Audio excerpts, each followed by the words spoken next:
So predictability in an unpredictable world, is that what is being sought? Because sections in the US media are also writing that India-EU FTA is actually a rebuff to President Donald Trump and his team. So is there merit in the argument that despite this off-again, on-again negotiations since 2007, it's actually the Trump tariffs that pushed both India and the EU to conclude negotiations for the FTA? Will this encourage the United States to either see reason or double down? Joining me on India First is Professor Scott Lucas, who is a professor of US and international politics at the Clinton Institute University College of Dublin. Welcome. Professor Brahma Chellaney is former advisor to India's National Security Council Secretariat. Ambassador Yash Sinha was India's High Commissioner to the United Kingdom. And Siddharth Zarabi is Group Editor, Business Today. And Siddharth, let me begin by asking you, Trump ensured or pushed India and the EU to quickly ink a deal. Is that how you look at it? Well, I have the following response. This deal is a nail in the coffin of President Donald Trump's trade strategy vis-a-vis India. Even as we speak, Gaurav, and everyone can debate this, there's not a single law that India violated in importing Russian crude. True. It is not under a UN ban. We have bought it under legal channels. We have bought it within the price cap. So fundamentally, what the United States did with 25% and 25% was nothing short of trying to bulldoze us. It was trying to snatch away our national sovereignty, our freedom to take economic decisions as a completely dependent import country for our energy. And for a nation that snatches presidents out of their bedrooms or threatens to take over Greenland, I think it might be par for the course. But the larger ramification of this deal, called the mother of all trade deals, is that it puts completely to rest, in fact, buries the US strategy of sanctioning India for Russian oil purchases, what it has failed to do with China, and despite European continuing imports of gas. That said, let me also say, Gaurav, that it is clear, and you were talking about this and others have spoken about this, how will the US respond? Let me just say this. Even before this visit happened, the EU commissioner announced it as the mother of all deals in Davos. Yes. And that is where President Trump, in response to a question, also said that we will have a deal with India. And while EU is the largest trading partner for India, if the US deal comes, I personally believe this will prompt a deal, then that would be the father of all trade deals. So that'll be the father of all trade deals. Well, that'll be advantage India and the US should that happen. I mean, considering the world's #1 economy and #4 economy, #2 economy and #4 economy, if they all have a deal together. But Professor Lucas, Bloomberg notes that the India-EU FTA is a rebuff to Donald Trump. Now, there's also conversation of sustained US tariffs, both on India and on EU. So, in your view, sir, to what extent will US trade coercion actually accelerate the conclusion of this off-again, on-again, long-stalled agreement between India and the EU? Oh, that's the easiest question I'll have all day in a complicated world. The Trump's attempted bullying, both of Europe and of India and of other countries, was the catalyst for what is a win-win relationship. Since 2007, as you mentioned, India and the EU, despite the fact you potentially could get benefits on both sides, there were always barriers in terms of how to proceed. I want to take you back to February 2025. There were two things that coincided at that point, if you remember. You'll remember that Prime Minister Modi visited Donald Trump. Yes. And they talked about cooperation in space. They talked about a balanced trade agreement. The compact. At the same time, the compact, remember that. Now, at the same time, the European Union made a decision in February 2025. It was going to have to look to realign its relationships because of Trump. And they decided, look, we need to make a new effort in terms of being more accommodating to India on all these issues that we've had. Now, what happened less than 2 months later in April? That compact between the US and India is gone because of Trump's Liberation Day tariffs, which were chaotic at the start, and then they become systematic, the 25%, the 50% that you all know too well. Meanwhile, the EU has to face threats of 50, 35, 40%. Eventually, they've got 15% tariffs, but that deal is never completed. Yes. Let's take it back to the one other thing that happened. In April of 2025, when those tariffs hit, India and Pakistan had its confrontation. Now, we know that Pakistan went out of its way to say, oh, Donald Trump, you did a great job. You've saved us with peace here. We know that India did not do that, and we know that Trump got upset with Prime Minister Modi at that point. What you have is an unpredictable president and a unilateral American administration. It does not believe in alliances, and that made European Union and India rethink. And remember, not just on economies. Note the references today on cooperation over terrorism, Yes. over cyber, Defense agreement. and over Yes. and over resilience. This is going to go bigger than economics. Very interesting. You should mention that, and we'll talk about this in greater detail during the course of this conversation. But Professor, if I may, how do you see the U.S. react? How do you predict?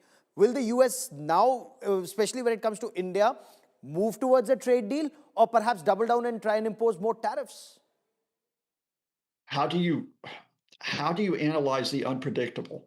I mean, what type of mood will Donald Trump be in this morning with the combination of news like this and the setback that he's had over his attempted terrorism of Minnesota?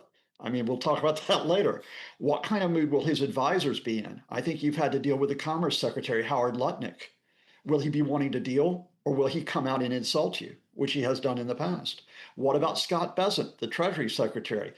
Logic would say that the Trump administration, having failed to bully Europe over Greenland in the past 2 weeks, having failed to bully India over this, logic would say that they rethink this and they try to be more cooperative. But you know what? Logic doesn't work with this administration. So I do not see this being leverage immediately for the Trump administration to say we'll have a trade deal. I think they're going to pose like they're the victims today. Okay. Like Scott Bessent actually did, Ambassador Yash Sinha, U.S. Treasury Secretary Scott Bessent accused this India-EU trade of indirectly financing the Ukraine war via Russian oil. So, in your view, will this trade deal lead to more bullying by the United States, both of Europe and of India? Thank you, Gaurav. As far as I can see, this is an historic trade deal and both sides need to be congratulated. However, the reaction from the US, petulant or otherwise, I think the important thing is that India and the EU are de-risking from the chaotic global trade scenario, where the WTO has been stood on its head, and I think bilateral trade deals are obviously the flavor of the season, and this is the biggest that India has signed. Yeah. So I can understand why the United States is not particularly happy. But if saner voices prevail in Washington, they will see the merit of signing even a bigger deal with India in the near future, rather than keeping it hostage to the whims and fancies of a few.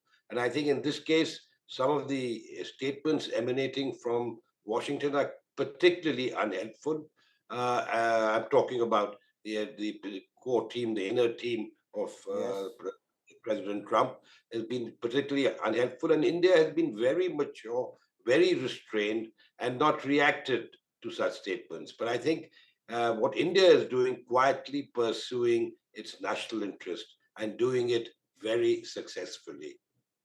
That's a very interesting point, that India has been extremely mature in dealing with the United States of America. But Professor Chellaney, Trump's threats of 30% tariffs on EU, the sustained 50% tariffs of India, they've actually destabilized the transatlantic trade. Is the India-EU FTA fundamentally a geopolitical countermeasure to Trump tariffs? As Ambassador Sinha put it, we're de-risking Donald Trump. You're right, Gaurav. First, it's a democratic counterweight both to the China-centric trade model and to the Trump-driven weaponized trade strategy. The second is strategic diversification, both for India and for the EU. For India, it reduces over-reliance on the US and on China. And for the EU, it secures a foothold in the world's fastest growing major economy and also helps Brussels to de-risk its supply chains. And the third element is the security and defense integration with trade. Alongside the FTA, the two sides have signed a security and defense partnership. This is rare for the EU and marks a shift toward focus on maritime security cooperation in the Indo-Pacific. And also there's potential for joint defense manufacturing. But here, there are two things that, that we should keep in mind. First is, Trump's own contribution to the India-EU FTA. In his first term, allies and adversaries alike learned to discount much of what Trump said. His tweets contradicted policy, his threats were issued and withdrawn. In his second term, however, the pattern has changed. Disruption itself has become doctrine. His administration now treats uncertainty not as a risk to be managed, but as leverage to be exploited. And this shift is visible across domains. Trade policy is no longer governed primarily by economic logic, but by political coercion. Military power is no longer restrained by legitimacy concerns. The pattern is unmistakable. Trump no longer... But has India been able to send out a message, India will not be bullied? Has EU been able to send out exactly the same message? And if I may, because both you and Professor Lucas have spoken of more than just a trade deal. Professor Lucas, you also spoke of the Strategic Defense Partnership Pact, the mobility agreement between EU and India. So in strategic doctrine terms, is the trade deal actually functioning as a security architecture tool, not just to counterbalance the United States, but also China's manufacturing dominance and China's dominance over supply chains? I think the European Union has always put out the idea, even if it was imperfect, that economic cooperation in itself is security, because when you cooperate with each other, why would you attack each other? But I think they've had to go beyond that because of Russia's invasion of Ukraine in 2022. And again, we're almost to the fourth anniversary of that. And that is, you can't just have functioning economies.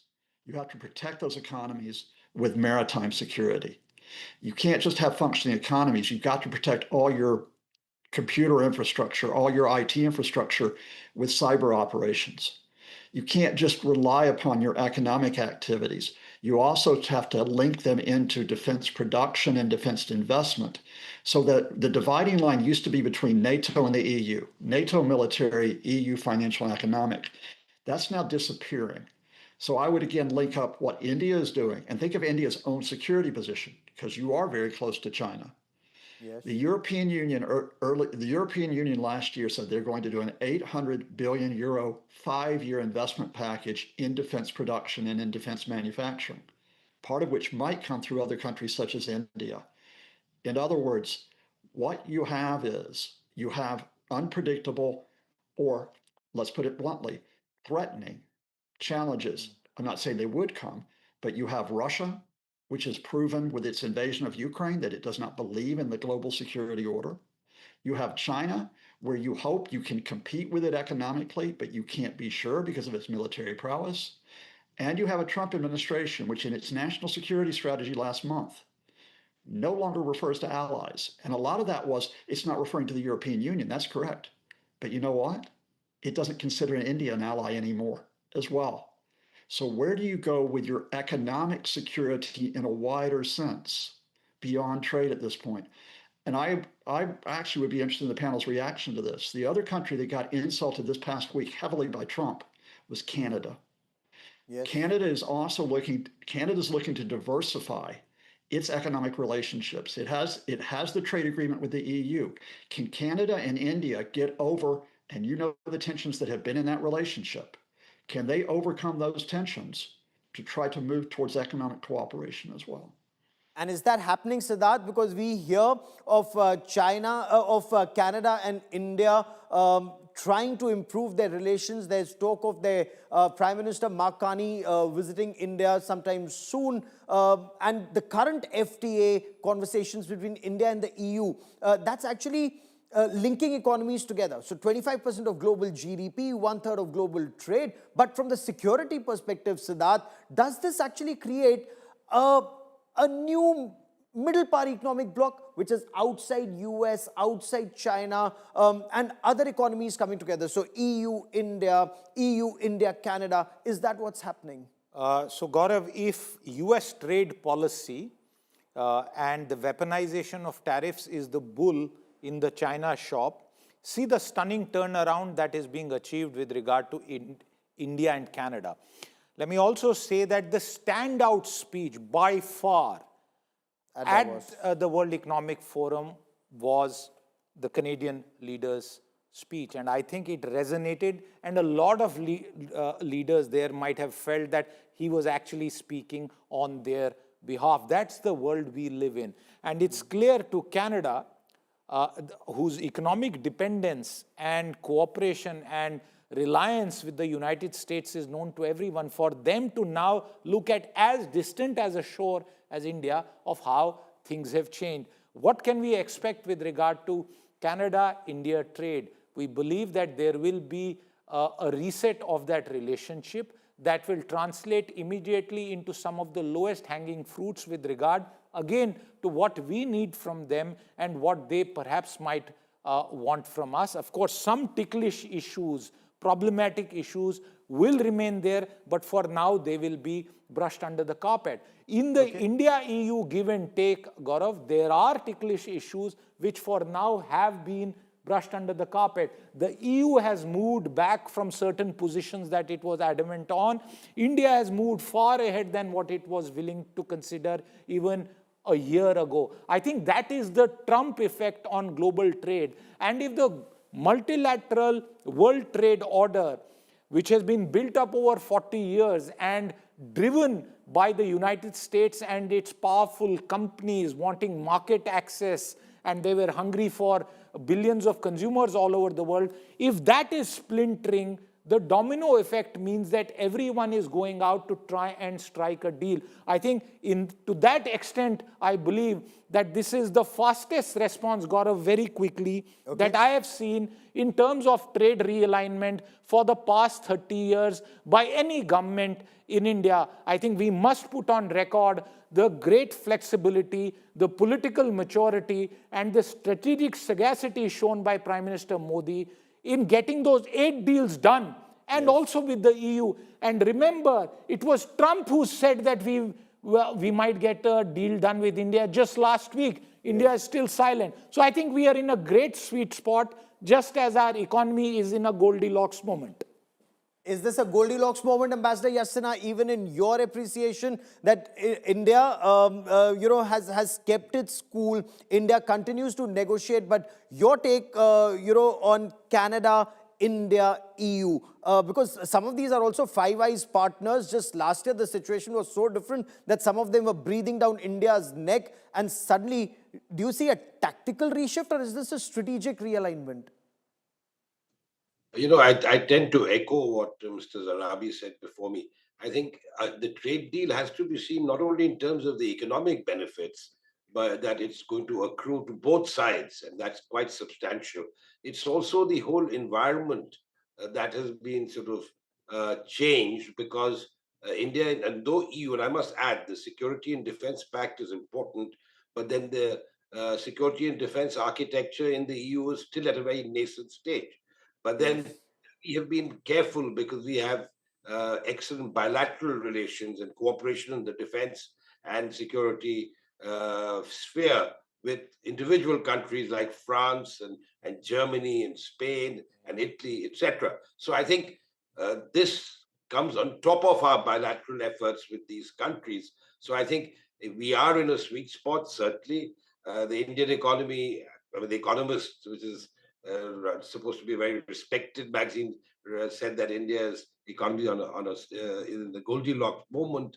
But be that as it may, I think this sends out a very clear message that we will assiduously pursue our own national interests, and all the noise that is emanating outside is not going to distract us. And if I may add, that if we are friends and if we are allies, then you don't impose 50% tariffs and threaten to impose 500% tariffs on your friends and allies. That's a very important point. That's a very, very significant point. You don't threaten friends, you don't threaten allies, you don't threaten people who you consider your own and who you need in the Indo-Pacific and to counter the threat that you think is the ultimate strategic threat. But Professor Chellaney, European wines and spirits may become cheaper in India in times to come, but are we on the India-EU FTA negotiations? Are we popping the bubbly too soon? European Parliament has already delayed the US trade deal. Is the India-EU FTA also vulnerable to European domestic politics, to protectionist lobbies there, and to ratification risks? The answer is yes, because this FTA will undergo quote unquote legal scrubbing over the next 6 months. And the European Parliament will examine it minutely. And in fact, given the fact that the European Union is not a very united bloc, there could be dissenting voices in the European Parliament that could hold up the FTA with India. And we should not forget that Trump, all said and done, is a passing phenomenon. His term in office is limited. The EU is inextricably tied to the US, both economically as well as militarily. Strategically, as the NATO chief yesterday cautioned, he said it's an illusion for Europe to be able to defend itself. It cannot on its own. So Europe is tied to the US. We should not forget that. India is the independent power. And also one other thing which is also quite interesting is that India, unlike other major economies, has a more domestically oriented economy that relies on domestic consumption, not exports for growth. So it's not an export-driven economy. It's relying on domestic consumption. It represents 18% of humanity with 1.4 billion people. So India is a world by itself. Commerce Minister Piyush Goyal said in 2024 that the existing FTAs that India has with Japan, South Korea, and ASEAN are hurting. He said hurting domestic industry. Okay. And he called them unfair agreements. Yet he now boasts about eight different FTAs that India has concluded. So let's see how this moves forward, in times to come, because, I just want to leave our viewers with what Ursula von der Leyen said when she said, when India succeeds, the world is more stable. So is this more about economics or a signal of re-engineering of global power balance? I want to thank all my guests.